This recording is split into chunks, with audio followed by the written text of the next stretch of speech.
and the election were held also in 1985.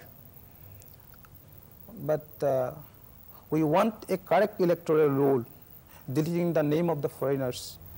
We had a long discussion with the Chief Election Commissioner. Let us see.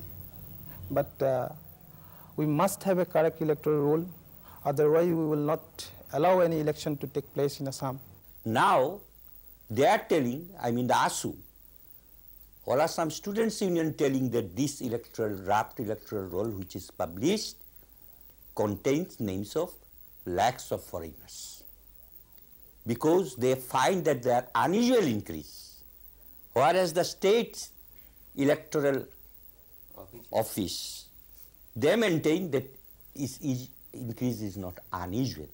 Even the state government's view is such. Nonetheless, again a question of re-examination is come. We feel that because of their earlier pronouncement that there are millions of foreigners in Assam, they cannot be satisfied with this type of draft electoral roll, about which we are also complaining that lots of Indians have been left out. Assam agitationists are trying to find out a black cat in a room without light, in a dark room, and in fact, when there is no cat inside the room.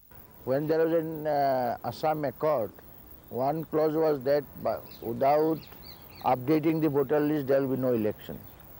And for that reason, one special step was taken by the then election commissioner. 1 month time was given for objections and claims. 10 observers were appointed by the election commission, and about 9 lakhs voters were deleted from the voter list. A few lakhs claim was not accepted.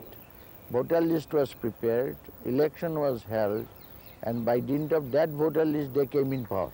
Now if you look back to 1985, the demand was for a revision of a voters list, a correct voters list.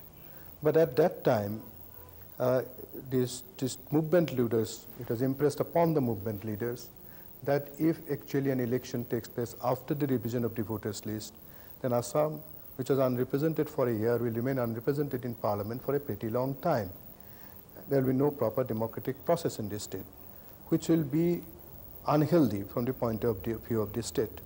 And therefore, the movement leaders were impressed upon that they should fight the election on the basis of the 1985 rules, and the rules will be revised immediately thereafter.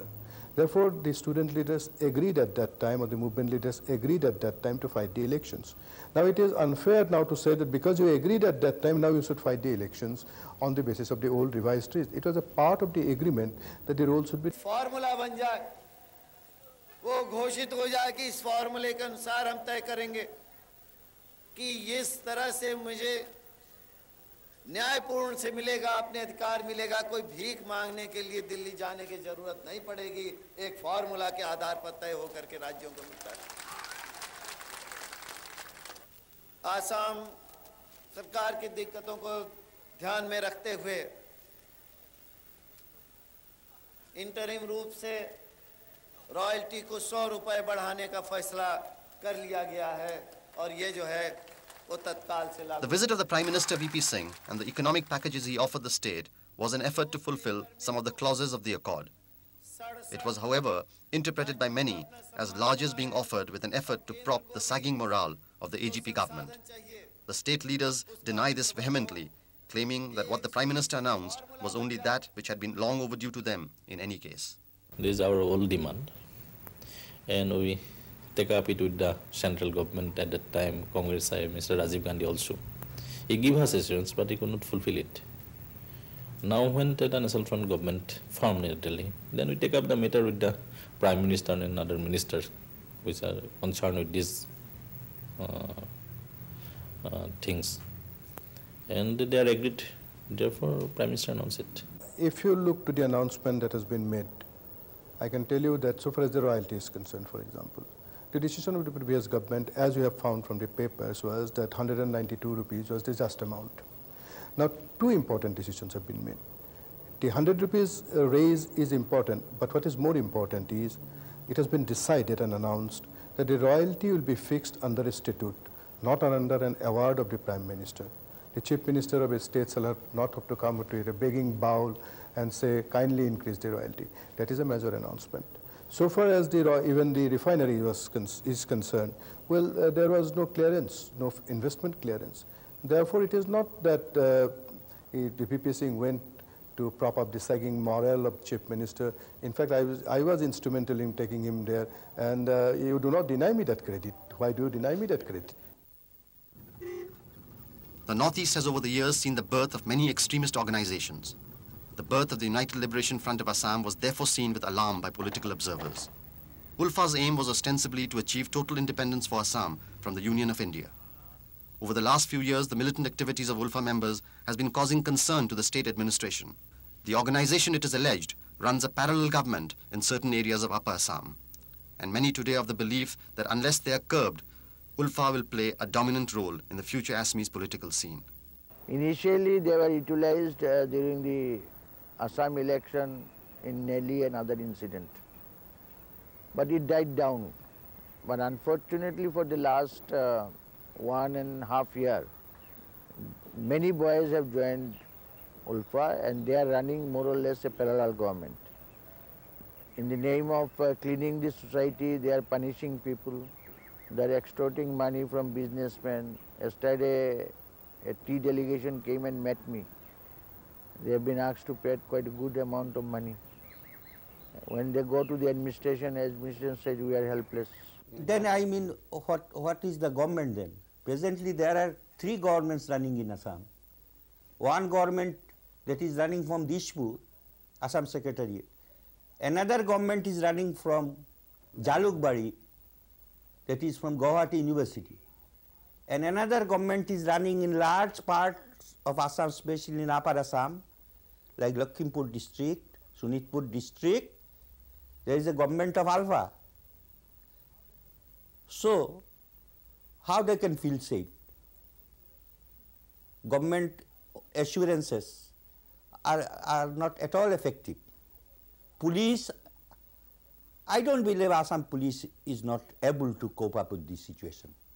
But we have reasons to believe that it has become inactive for some reasons, not clear to us yet. The Alpha is creation of Congress High, as because during the time of Assam agitation, these people, those who are now involved in Alpha, they were in the agitation, but they were tortured very badly in the police lockup and other places by the Congress government.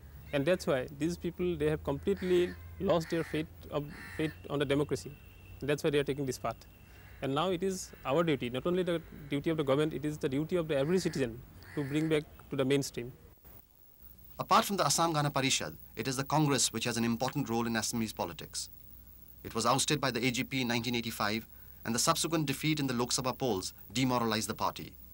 It was to rejuvenate the Congress eye that Mr. Hitesh Soikia, a former Chief Minister and Governor of Mizoram, was brought back. The question being asked by political analysts is whether his entry is being opposed by other factions in the Congress party itself. No, there is no differences between our parties. We are working together. And in fact, we have been working for last 6-7 months together. We are organizing meeting together. In fact, it is the papers who is creating all the differences. So you are categorically saying that you wouldn't mind if Mr. Hitesh Soikia replaces you as PCC president? No, that depends upon the Congress High Command. No, but suppose the Congress High Command chooses to replace... If he chooses anybody, I will accept anyone. So there is no difference in the Congress High in Assam? No, the difference of opinions are there. I don't say that there is no difference of opinions. On issue basis, there is difference of opinions are there. But not that we are fighting each other. And in case of an election or in case of any other issues, we will fight unitedly. The National Front, on the other hand, symbolizes an ironic situation in Assam. Its constituents, although opposed to each other in the assembly, claim to come to some understanding for the Lok Sabha seats. The Congress S, the AGP and the Janata Dal are united in their opposition to Congress I. Yet, their permutation and combinations seem unpredictable. It is in this context the role of the minorities becomes important. For years, the linguistic and religious minorities were the vote bank for the Congress I. But after the Assam Accord was signed, they felt betrayed and broke away. The United Minority Front, in fact, did exceedingly well in the 1985 elections. Today, the UMF has split into two factions, and both factions are being wooed by all the major political parties. That is a peculiar situation in Assam. Minorities, they are a very important part of the social and political life of Assam. And whoever wants to be in power, as I said, must try to get their support. No government in Assam can continue unless it is supported by the minorities in linguistic as well as religious. Ethnic minorities have already gone against them, who were with them in 1985. Now they are trying to enlist some support from the linguistic and religious minorities. But the policy they pursued in the last 4 years, I think the minorities have little reason to support them electorally. This is not a question of minority or majority. We want the vote from the Indian citizen. We are coming to the power to work for the people. If people are satisfied, then they may cast vote for us. If they are not satisfied, then they may not cast vote for us. But we hope that our people will coming forward to cast vote for AJP. While Assam's political scene is sketching its own contour, the crisis within the AGP is dominating the news. As the party came to terms with governance, dissident movement within the party was in the upswing, and numerous charges of corruption against the young ministers were constantly being made, both outside and within the State Assembly.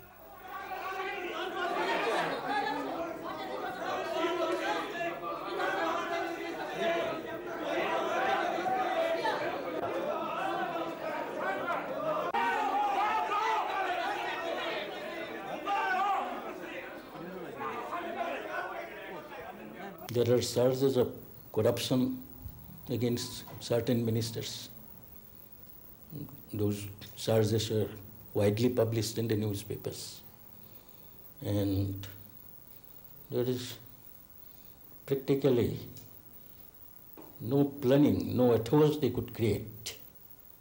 And they followed the same old Congress culture of maintaining a costly way of life. But would you agree that there are charges? There is no specific charges against the ministers. But more serious than these unsubstantiated corruption charges was the constant bickering among the top AGP leadership. Observers have reasons to believe 3 factions exist in the top hierarchy, each headed by a prominent leader. One owing allegiance to the Chief Minister Praful Mahanta, the other to the Home Minister Brigu Phukon, and yet another to the Speaker Pulakesh Barua. It is the rift between the Chief Minister and the Home Minister which causes concern, although in the past they both denied such rift existed. The recent cabinet reshuffle brought things to a flashpoint and added to speculation that the Home Minister might quit the cabinet. The Assam Gana Parishad party has in the past weathered many political storms. Indications are that the present crisis has also blown over and that the Chief Minister Praful Mahanta and Home Minister Brigu Phukon have sorted out their differences. Meanwhile, reports say the Bodo leaders have suspended their agitation. In the background of the time-bound action plan signed for the implementation of the Assam Accord, the situation there seems fluid, but not as bleak as it was only a little while ago. Thank you.